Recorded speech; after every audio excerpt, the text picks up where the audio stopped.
আজকে একটা কাস্টমার আসছে ভিভো Y85 ডিসপ্লে চেঞ্জ করার জন্য। তো আমরা ফ্রেম খুলে পিছনে ব্যাকপ্যাড খুলে মাদারবোর্ডের নাটগুলো খুলে ফ্রেম খুলে এখন ডিসপ্লে খুলতেছি।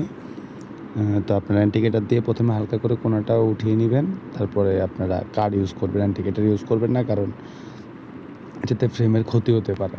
তো আমি অনেক দিন যাবত করতেছি দেখে আমার হাতে প্রবলেমের সম্ভাবনা খুবই কম। তো আপনারা যারা নতুন আসেন তারা প্রোটেক্টরের কার্ড দিয়ে খোলার চেষ্টা করবেন। তো তারপরে ফ্রেমটাকে ভালো করে পরিষ্কার করে নেবেন ইন্ডিকেটার দিয়ে, বা আপনাদের কাছে যদি মেশিন থাকে পরিষ্কার করার, ওই মেশিন দিয়ে পরিষ্কার করে নেবেন, ভালো করে পরিষ্কার করে নেবেন। তারপর একটা ব্রাশ দিয়ে, শুকনো ব্রাশ দিয়ে, যেটার ভিতরে অক্টেন বা থিনার লাগানো নেই, ওইটা দিয়ে পরিষ্কার করে নেবেন পুরো বডিটাকে।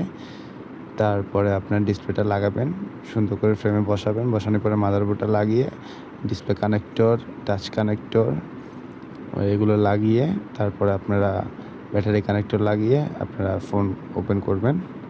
ওপেন করার পরে ডিসপ্লেটাকে ভালো করে চেক করবেন, একবারে ভালো করে চেক করবেন। চারো সাইডে দেখবেন আইকন দিয়ে যে টাচ কোনো জায়গাতে ছেড়ে দেয় নাকি, চতুর্থ সাইডে নিচে। তারপরে করবেন আপনারা টাইপ করবেন, প্রত্যেকটা ওয়ার্ড আপনারা টাইপ করবেন। টাইপ করার পর আপনারা আবার ব্যাটারি কানেক্টরগুলো খুলে তারপরে আপনারা ব্যাটারিটাকে উঠিয়ে আবার মনে করেন ডিসপ্লেটাকে বের করে ফেলবেন। তো ওই যে গ্যাপটা থাকে ওইখান দিয়ে যদি কারো ডিসপ্লে আটকে যায়, ওইখান দিয়ে একটু হালকা চাপ দিলে ডিসপ্লেটা খুলে যাবে, বেশি জোরে না, হালকা। তো তারপরে আপনারা করবেন, অনেক ডিসপ্লের র্যাবনের নিচে আঠা দেওয়ার অপশন থাকে না, ঠিক আছে? ওই ক্ষেত্রে আপনারা ছোট্ট একটু লাগিয়ে নেবেন, আপনার মেডিকেল টেপ, বেসিক্যালি ওই যাতে জিনিসটা যাতে বসে থাকে, ডিসপ্লের সাথে লেগে থাকে একবারে নিচে, ডিসপ্লের যে আইসিটা থাকে নিচে, যেই ছোটো ছোটো পার্টসগুলো থাকে ওই জায়গায়। তারপর আপনারা আঠা মেরে নেবেন পুরো বডির সাইডে, এই যে ইয়েটা থাকে, চিকন ফ্রেমটা থাকে যেখানে ডিসপ্লেটা বসে, ওইখানে আঠা মারবেন সুন্দর করে, ভালো করে আঠা মেরে নেবেন।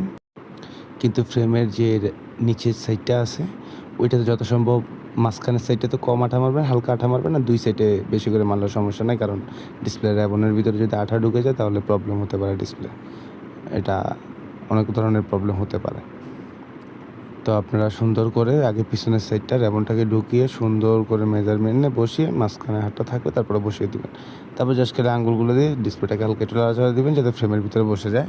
তারপরে চারো সাইডটা একটু হাত দিয়ে আঠাগুলো নিয়ে নেবেন, যাতে বাইরের আঠাগুলো যাতে খারাপ দেখা না যায়। তারপরে আবার আপনি মাদারবোর্ডটা বসিয়ে নেন। মাদারবোর্ডটা বসানোর পরে আপনি ডিসপ্লে কানেক্টর, তারপরে আপনার ব্যাটারি